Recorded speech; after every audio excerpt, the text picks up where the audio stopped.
পূজায় শুভেচ্ছা জানানো যাবে কিনা, পূজার মধ্যে শুভেচ্ছা জানানো যাবে কিনা। আমার ভাইয়েরা, শুভেচ্ছা জানানোর অর্থ কি? ধরেন একটা জায়গায় মদ জুয়া চলতেছে, আপনি সেই মদ জুয়ার সেই আসরে তাদের সেই স্টেজে গিয়ে বললেন তোমাদেরকে সাধুবাদ, তার মানে তোমাদেরকে শুভেচ্ছা। তার অর্থ কি? তোমার মদ জুয়া জিনা এটা ঠিক আছে, ভালো, তোমরা এর মধ্যে আরামে থাকো, ভালো থাকো। কথা বোঝেন নাই? আপনি বলেন তো, এই পূজা করা, এটা কি শিরিক করা, এটা কি ওই মদ জুয়ার চেয়ে জঘন্য না আরো হালকা? জঘন্য।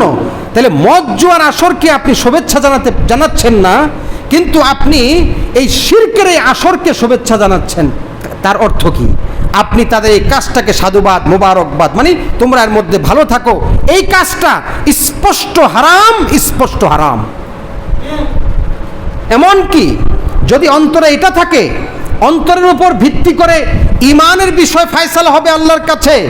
যদি কেউ একটু শুধু গিয়ে এমনিই শুভেচ্ছা জানায়, অন্তরে ঘৃণা আছে, কিন্তু শুভেচ্ছা জানানোর কারণে কাজটা হারাম হবে, আল্লাহর কাছে জঘন্য অপরাধী হবে।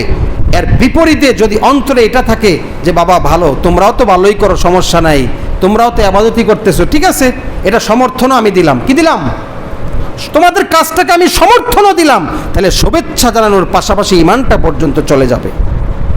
দুনিয়ার বিখ্যাত ফতুয়াবিদ যেগুলো আছে, ফতুয়া বিভাগ থেকে ফতুয়া এসেছে, সেই ফতুয়াগুলো হলো শুভেচ্ছা এমনি জানাতে গেলেও সেটা হারাম এবং জঘন্য গুনাহ। সতর্ক করেছেন কিনা? আমাদেরকে সিলেবাস কোরআন দিয়েছেন কিনা? সব দেওয়া আছে। দেওয়ার পরে যদি তারপরে ভুল করে, আল্লাহ রব্বুল আলামিন কাউকে রেহাই দিবেন না। সিলেবাস আছে, আমাদের টিচার আছে, সব কিছু আল্লাহ দিয়েছেন, স্পষ্ট করে দিয়েছেন। এটা যদি আমরা না মানি, এটাকে গ্রহণ না করি, এটা যদি আমরা বাস্তবায়ন না করি, ভিন্ন ধর্মের দিকে চলি, আল্লাহ আর বিন্দু মাত্র তাকে মরণের পরে সুযোগ দিবেন না। একটা কথা খুব বারবার বলা হয়, এবং এটা একটা ষড়যন্ত্রের গভীর একটা ষড়যন্ত্র, সেটা হলো ধর্ম যার যার, উৎসব সবার। এটা মুখে মুখে বলা হয়, সুশীলরা, বুদ্ধিজীবীরা টকশোতে বসে বিভিন্ন জায়গায় এই কথাটা খুব প্রচার করে, ধর্ম যার যার, উৎসব সবার, ধর্ম যার যার মতো পালন করবে আর উৎসব সবাই মিলেমিশে করবে, এটাই হলো তাদের কথা। অর্থাৎ হিন্দুদের উৎসবে মুসলমানরা যাবে, মুসলমানরা হিন্দুদের উৎসবে যাবে, হিন্দুরাও আসবে, মিলেমিশে ধর্ম পালন করবে।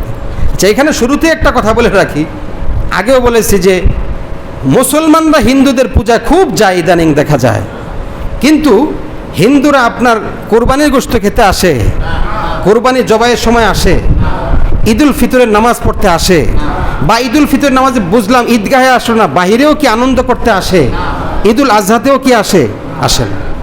তাহলে তাদের মধ্যে এই আত্মমর্যাদা বোধ আছে, আমরা আরেকজনের ধর্মের উৎসবে যাব কেন? তাদের মধ্যে এই আত্মমর্যাদা বোধ আছে, আপনি মুসলমানের মধ্যে এই আত্মমর্যাদা বোধ তৈরি হইল না। আপনি নিজেকে বোঝান আপনি কতটা আত্মমর্যাদা বোধহীন। এখন আসুন, আল্লাহ পাক সূরা ফুরকানে বলেছেন, ওয়াল্লাযীনা লা ইয়াশহাদুনা যুর, যে আসল মুমিন রহমানের বান্দা হলো তারা যারা জুর নামক জায়গায় উপস্থিত হয় না। জুর অর্থ কি? জুরের ব্যাখ্যায় হলো আয়াদুল মুশরিকিন। তাফসিরে এসেছে মুশরিকদের উৎসবের জায়গায় মুমিনরা কি হইতে পারে না? উপস্থিত হইতে পারে। উপস্থিত, সমর্থন তো পরে, শুভেচ্ছা তো পরে, সেখানে যাইতেই পারে না, সেখানে দাঁড়াইতেই পারে না। কেন দাঁড়াইতে পারে না?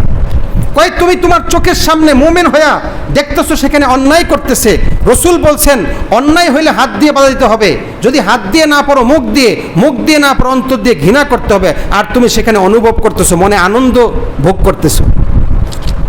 অথচ রসুল বলছেন অন্যায় দেখলে কি করতে? বাধা দিতে। তুমি সেখানে যাচ্ছ।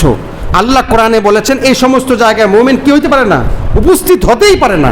শুভেচ্ছা পরের কথা, উপস্থিতি হতে পারে না। আচ্ছা, এরপরে আসুন আল্লাহ কোরআনে সূরা নিসায় বলেছেন, দেখুন কেউ যদি পূজায় উপস্থিত হয়ে উপভোগ করে এক কথা, উপভোগ করলে এটা হারাম, গুনাহ হতে থাকবে। আর যদি কেউ গিয়ে এটার প্রতি সন্তুষ্ট হয়, তাদের এই কার্যকলাপকে সন্তুষ্ট চিত্তে গ্রহণ করে, এটাকে তার কাছে ভালো লাগে, অসুবিধা কি? তারাও তো করতেছে, সন্তুষ্ট চিত্তে তাদের এই পূজাকে সে দেখে গ্রহণ করে সেখানে বসে, আল্লাহ বলেন ফালা তাকউদু মাআহুম হাত্তা ইয়াখুযু ফি হাদিসিন গায়রি, তাদের এই কুফরির কথার মধ্যে কাজের মধ্যে তোমরা বসবা না। ইন্নাকুম ইযাম মিসলুহুম, এরপরে আল্লাহ বলছেন যদি তুমি বসো তাদের মতো হয়ে যাবা, অর্থাৎ তারা যেমন মুশরিক তোমরাও মুশরিক হয়ে যাবা। নাউজুবিল্লাহ। এই কথাটার অর্থ হলো যে তাদের ওই পূজাকে তুমি সমর্থন দাও, ওইটাকে তোমার কাছে ভালো লাগে, তুমি সন্তুষ্ট চিত্তে সেখানে বসে গেছো, তাহলে ঈমানটা পর্যন্ত চলে যাবে। বলেন নাউজুবিল্লাহ। আমার ভাইরা, ওমর ফারুক রাদিয়াল্লাহু আনহু বলেছেন ইন্নাস সুখতাতা তানজিলু আলাইহিম, তাদের মুশরিক যারা পূজাকারী এই হিন্দু, তাদের ওই উপাসনার মধ্যে আল্লাহর গজব সুখতা সবসময় নাজিল হতে থাকে। বলেন নাউজুবিল্লাহ। এবং আবার ওমর রাদিয়াল্লাহু অন্য জায়গায় বলেছেন ইজতানিবু আ'দা আল্লাহি ফি ঈদিহিম, আল্লাহর শত্রু যারা কাফের মুশরিক তাদের উৎসবে তোমরা কিন্তু উপস্থিত হতে পারবে না, সেটা বর্জন করা তোমাদের জন্য জরুরি। কে বলেছেন?